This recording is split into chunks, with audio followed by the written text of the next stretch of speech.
I am on record as saying that if The Conjuring Last Rites is anywhere near as good as the first two films, it will have been a success.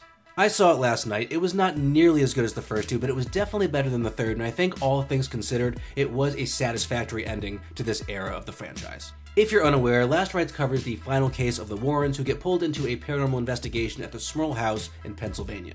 Like I said before, this was not on par with the first two films. It definitely had its issues, which I will get into, but I do think overall it wrapped things up well. Director Michael Chavez, who did the third film, The Devil Made Me Do It, still overutilized the CGI here, maybe even more so than in the third one, but somehow it didn't bother me as much. I do miss the practical effects like the first film had, but I do think Last Rites had a handful of great jump scares that were genuinely startling. There were also a couple scenes that were fairly shocking and absolutely unsettling. I'm talking about the vomiting blood scene. I will also say that despite keeping the same general framework for the story, Last Rites did feel like a very well thought out and well structured movie. And no matter what your thoughts are on the franchise, I will contend that Wilson and Farmiga do a great job as the Warrens, and they were once again solid in this one.